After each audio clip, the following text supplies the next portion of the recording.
So we'll be making a sort of hybrid shapefile .kmz file from Google Earth, and we'll be using it for QGIS. Now the reason that we do this is because, again, some of the base maps available, specifically the shape files for base maps available online, can have many inaccuracies, such as the outline of the coastline and other features and geological or geomorphic structures, and also some artificial structures, such as piers and ports that are neglected or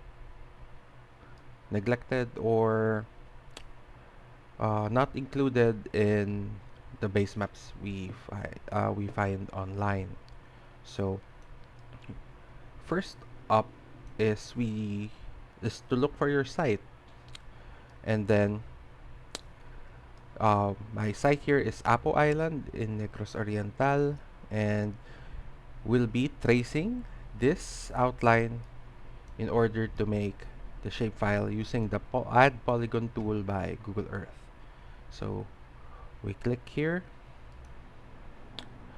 the Add Polygon, and the new window should pop up, and you can type in the name of your site. I'll just be putting in site A and changing the color, uh, well, specifically the opacity to 40%, so it'll be easier for me to get a better trace of the outline.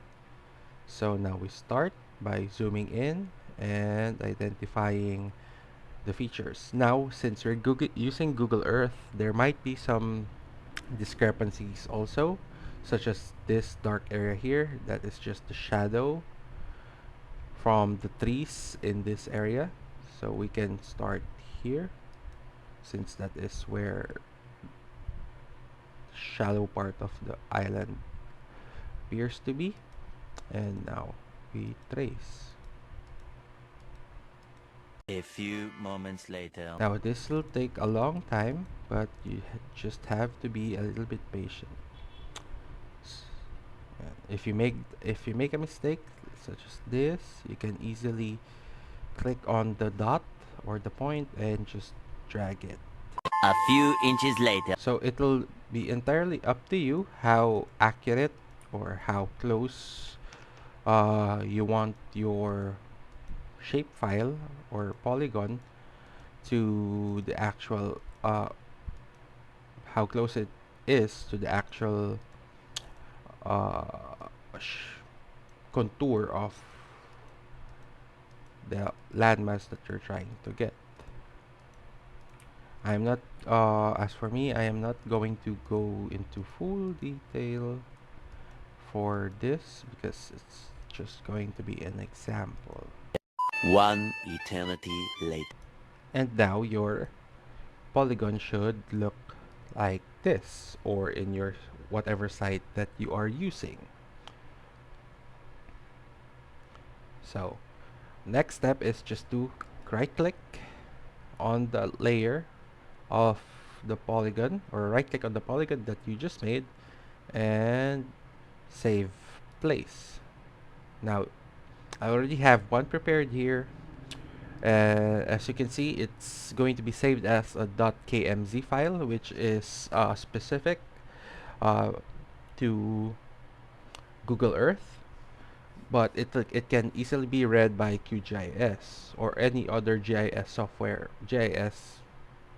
available at your disposal. And don't forget to change the file name and just click on save.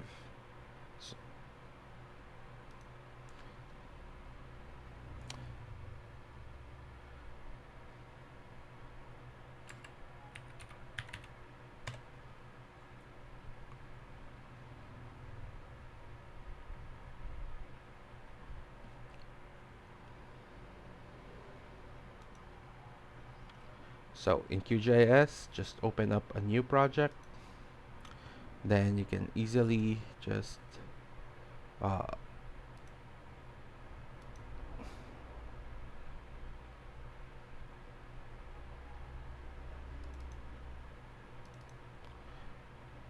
easily just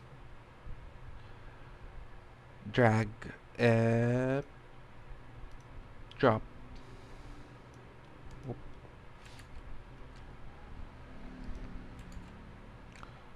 Drag and drop your KMZ file here.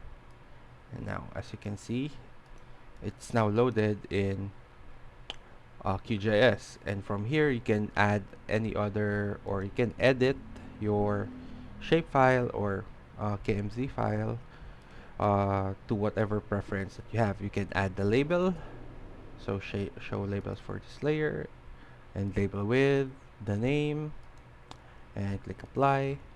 Then it should show up there as Apple SHP or shapefile.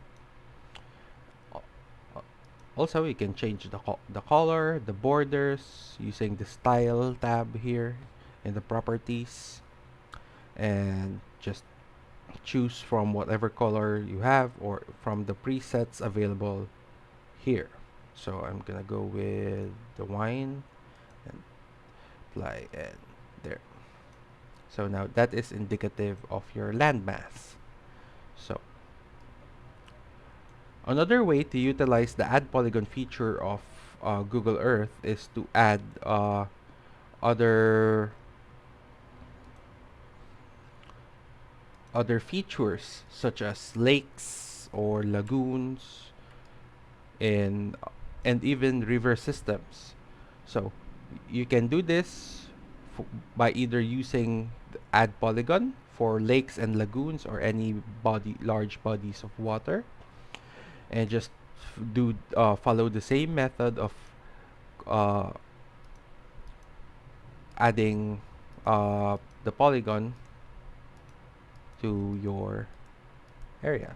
And if you want again the curvature, you can easily just do so like this. Then change the label lagoon, and okay. And as for river systems, so we're going to be looking for Banica River here.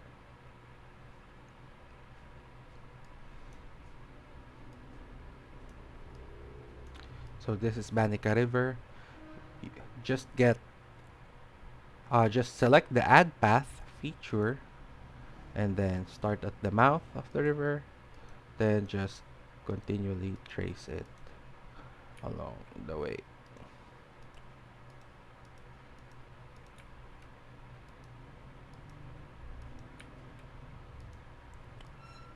You can also use the drag technique here to follow the curvature of the river, and once it becomes straight again, you can just click again and follow the river until you are satisfied with how it looks or the range that that you're trying to get. So if you make a mistake like this, just backspace. You can easily delete those wrong points that you've placed. Yeah. Again, I'm not trying to be as accurate as possible here. Then add path. Edit the name of the path rather. So Banica River. Then okay. And same with the other with same process with the landmass. Just click right click on the path or polygon, then save place as Banica River.kmz. Okay. Same goes for the lagoon. Save place as KMZ. Now going back to Google Earth.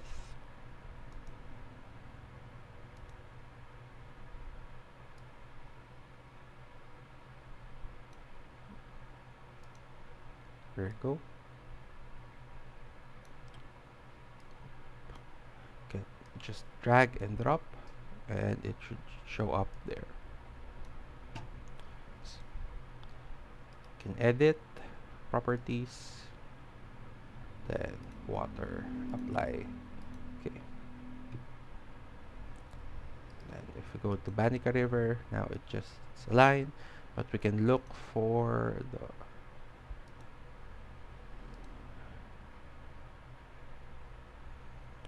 base layer just to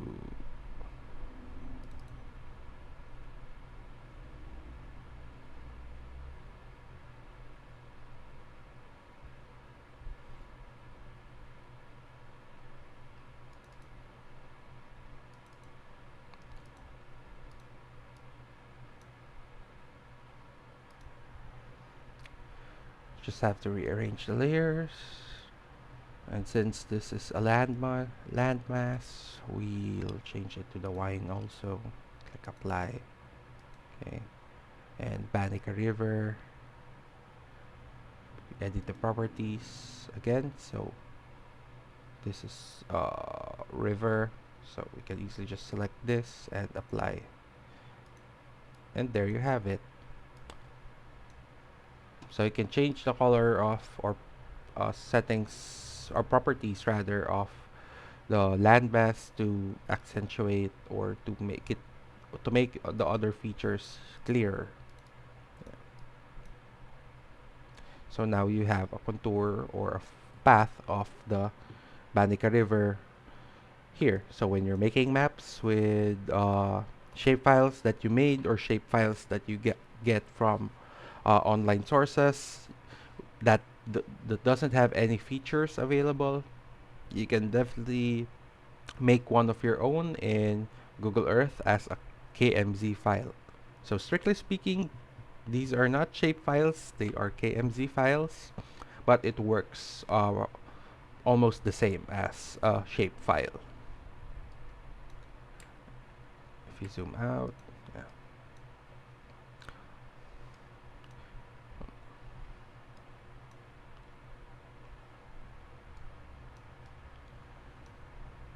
there. So remember what I mentioned earlier about the inaccuracies of the base maps that you find online? So this is it. So some of the features or contours of the island are lost in some of the maps available online, and making your own shapefile definitely uh, would help you will help you uh,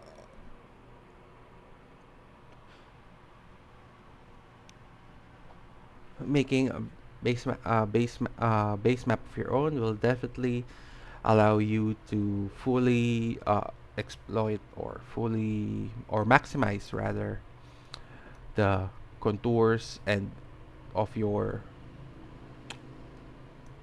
target site, especially if you're working with a small island or near a coastline.